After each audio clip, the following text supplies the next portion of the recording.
Bonjour à tous, c'est Madame Bacha, chargée de cours du module de géologie générale pour les premières années licence, géographie et aménagement du territoire. Le cours d'aujourd'hui sera sur les séismes. On commence d'abord notre cours par une définition des séismes. Un séisme ou un tremblement de terre est une vibration brutale du sol qui se propage, provoquant ainsi la déformation et la destruction du paysage. Cette vibration, elle est due à une libération de l'énergie lors de la fracturation de la roche en profondeur.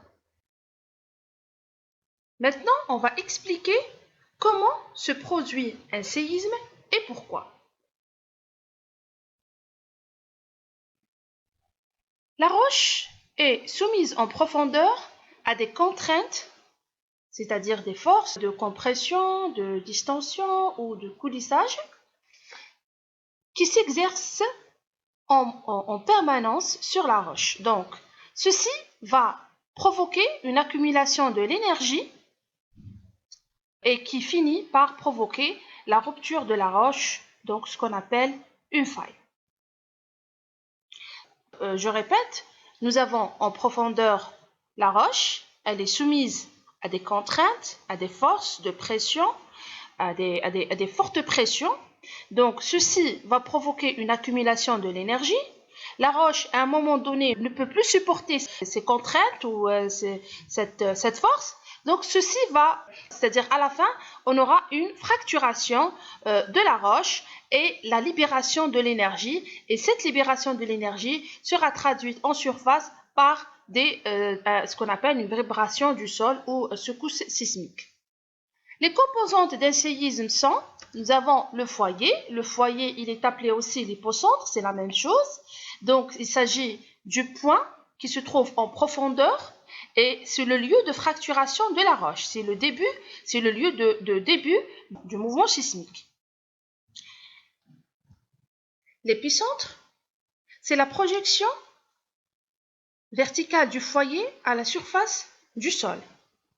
Il correspond au lieu où la secousse est maximale et plus on s'éloigne de l'épicentre, plus les dégâts sont moins. Les ondes sismiques, donc nous avons dit que en profondeur, lors de la fracturation de la roche, il y a une libération de l'énergie. Cette libération de l'énergie est traduite par une propagation d'ondes sismiques qui vont dans toutes les directions. Et ce sont ces ondes sismiques qui sont responsables aux secousses sismiques ressenties à la surface du sol. Les plus fortes ondes sont à l'épicentre, puisque c'est là où les ondes arrivent en premier. Et plus on s'éloigne de l'épicentre, plus les ondes sont amorties et présentent moins de dégâts. On va développer les ondes sismiques par la suite. Ces ondes sismiques sont enregistrées à la surface du sol au niveau des stations de mesure grâce à un appareil appelé le sismographe. Il s'agit d'un appareil fixé sur le sol et qui permet d'enregistrer les ondes sismiques et l'enregistrement graphique est appelé le sismogramme. Grâce au sismogramme, que les sismologues, qui sont les scientifiques spécialisés dans l'étude des séismes, peuvent localiser exactement les épicentres et calculer les caractéristiques d'un séisme, notamment sa magnitude. Selon la profondeur du foyer, on distingue 3 types de séismes. Donc, on a les séismes superficiels lorsque la profondeur du foyer est à moins de 60 km, les séismes intermédiaires lorsque la profondeur est comprise entre 60 et 300 km, et enfin, les séismes profonds lorsque la profondeur du foyer est à plus de 300 km. Ce sont les séismes superficiels qui sont les plus dangereux et qui provoquent plus de dégâts.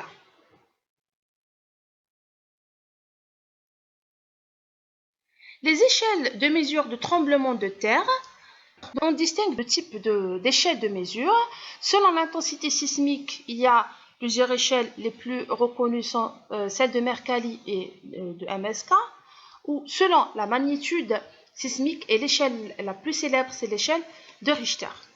On va commencer d'abord par l'intensité sismique.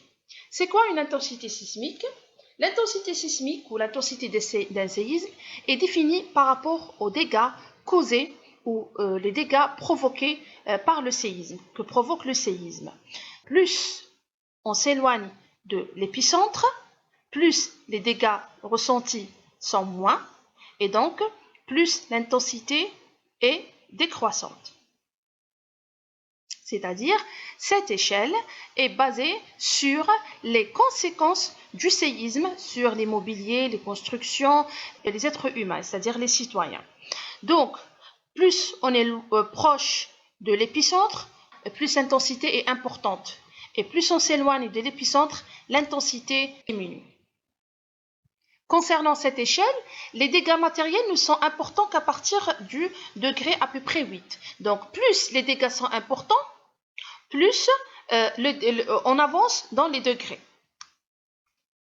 Cette échelle, c'est une échelle qui est approximative, c'est-à-dire qui n'est pas fiable à 100%, c'est une échelle qualitative parce qu'elle est dépendante du rapprochement ou l'éloignement par rapport à l'épicentre. Et par rapport aussi à la qualité des constructions, par rapport à la nature du sol. C'est-à-dire pour le même séisme, nous pouvons avoir plusieurs intensités sismiques.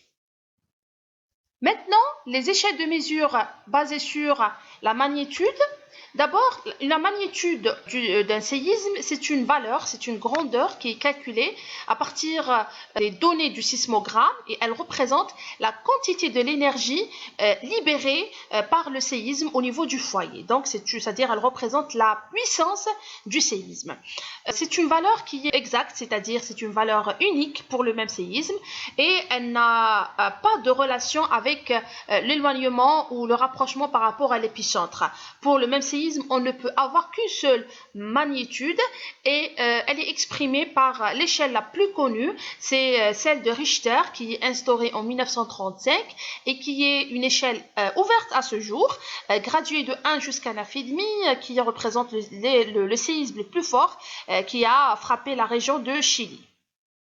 Donc, on remarque que pour un séisme, on peut le mesurer de deux façons, soit en se basant sur les dégâts causés, c'est-à-dire une estimation qualitative, et dans ce cas-là, ça représente, c'est-à-dire l'intensité sismique selon les dégâts et les conséquences causées par le séisme sur l'environnement, sur l'immobilier, sur les citoyens, etc. Et là, nous avons dit que cette valeur, elle est en relation directe avec le rapprochement ou l'éloignement par rapport à l'épicentre, ça c'est 1.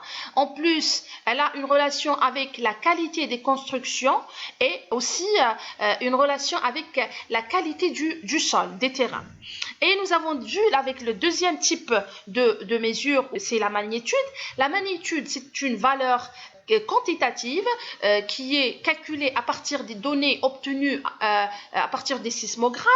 Et pour le séisme, pour le même séisme, on ne peut avoir qu'une seule magnitude. Par contre, on a plusieurs intensités. Donc, de ce fait, on remarque que la magnitude et l'intensité, ce sont deux paramètres carrément différents. Il faut les distinguer et il ne faut pas les mélanger.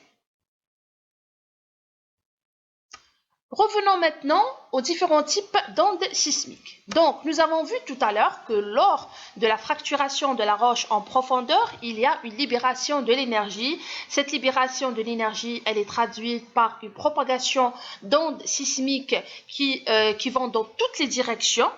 Donc, ils vont dans toutes les directions à partir du foyer, à partir de fracturation de la roche, le début de mouvement. Et ces ondes sismiques sont enregistrées à la surface du sol, au niveau des stations de mesure, grâce aux sismographes. Et les graphes qui sont tracés sont appelés les sismogrammes. Et nous avons dit aussi que ce sont ces ondes sismiques qui sont responsables à la vibration du sol. Il existe deux types d'ondes sismiques. Il y a d'abord les ondes de volume, ou sont appelées aussi les ondes de fond, et les ondes de surface. On va commencer d'abord par les ondes de volume. Les ondes de volume, qui sont appelées aussi les ondes du fond, elles se propagent à l'intérieur de la Terre et elles correspondent aux ondes de P et S. Donc, on a deux types d'ondes de fond, les ondes P et les ondes S. On va commencer d'abord par les ondes P. Les ondes P sont appelées les ondes premières, les ondes longitudinales ou aussi les ondes de compression. Donc, ce sont les premières ondes qui arrivent à la surface du sol et qui sont enregistrées par les sismographes. Elles sont très rapides et elles propagent dans tout type de milieu, c'est-à-dire dans les milieux solides, liquides ou même gazeux. Dans ce cas-là, les particules de sol déplacent dans le même sens de la propagation de l'onde. Deuxième type, ce sont les ondes S ou transversales, du cisaillement ou seconde. Leur vitesse, elle est moins par rapport aux ondes P. C'est pour cela qu'elle arrive après les ondes de P. Elles ne traversent que les milieux solides. Elles sont arrêtées par le noyau bien sûr, du globe terrestre qui se trouve dans un état liquide. Nous avons vu ça dans le troisième cours sur la structure interne de la Terre. Ici, les particules du sol propagent perpendiculairement, elles se déplacent perpendiculairement au sens de propagation de l'onde. Donc, ce sont des ondes très dangereuses par rapport aux ondes de P. Les ondes de surface, elles se déplacent en surface du sol et ne traversent pas la Terre. C'est les dernières enregistrées par les sismographes. Elles se déplacent plus lentement que les ondes P et S. Il existe deux types d'ondes de surface. On a les ondes L et les ondes R. Les ondes L ou les ondes de Love, donc elles provoquent au sol une vibration horizontale. Cette vibration horizontale, c'est la cause des différents dégâts survenus lors des séismes au niveau des fondations, des bâtiments, des ouvrages d'art, etc. Le deuxième type des ondes de surface, c'est les ondes R. Dans ce cas-là, on a un mouvement, un déplacement des particules est un peu complexe.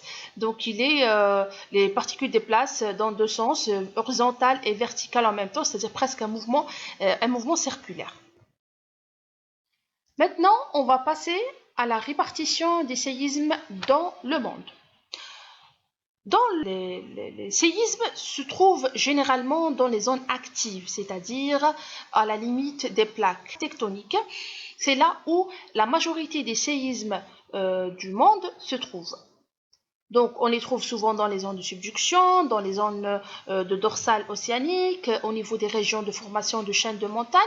Les zones où se trouvent les séismes, où sont répartis les séismes, sont appelées les ceintures sismiques. Et il existe trois principales ceintures sismiques dans le monde, qui sont la ceinture alpo-himalayenne, la ceinture circum-pacifique et la zone des dorsales océaniques. On commence d'abord par la zone alpo-himalayenne. Il s'agit de la bande plissée allant de l'Espagne, le Maroc, l'Algérie, l'Italie, la Turquie, l'Iran, le nord de l'Inde et l'Himalaya. Donc les séismes ici sont superficiels, donc ils sont très dangereux. La deuxième ceinture, c'est la ceinture circum-pacifique. C'est une zone qui entoure le Pacifique. Il s'agit d'une zone de subduction et c'est la plus importante parce qu'elle libère à peu près plus de 80% de l'énergie sismique de la Terre. Généralement, on la trouve au niveau du Pérou, l'Amérique du Nord et du Sud, l'Indonésie, la Nouvelle-Zélande. Il s'agit de séismes en majorité profonds. Enfin, la zone des dorsales océaniques. Ici, ils se produisent au milieu des océans, le long des dorsales océaniques. De ce fait, la majorité de ces séismes sont imperceptibles.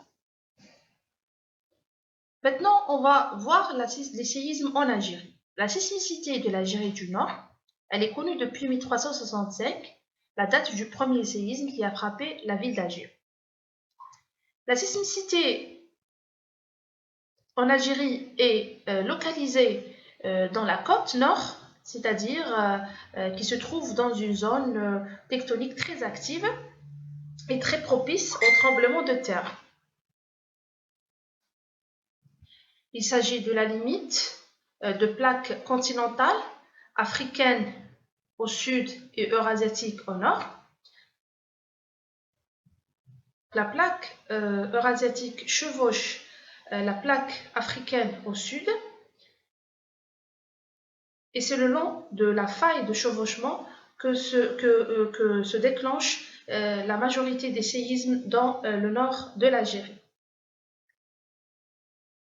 Le tableau suivant récapitule un petit historique sur les séismes les plus forts enregistrés en Algérie, donc c'est-à-dire les séismes ayant une magnitude supérieure à 6 sur l'échelle du Richter. Donc l'Algérie a connu un séisme très très fort, c'est celui d'El Aslam, Chlef actuellement, en 1980, avec une magnitude de 7,3 sur l'échelle de Richter. Ce séisme a provoqué plus de 2600 morts et des dégâts économiques importants. Par ceci, je termine mon cours sur les séismes. Je vous donne un rendez-vous le cours prochain qui sera sur les volcans. N'hésitez pas de poser vos questions par mail. Merci pour votre attention et à bientôt.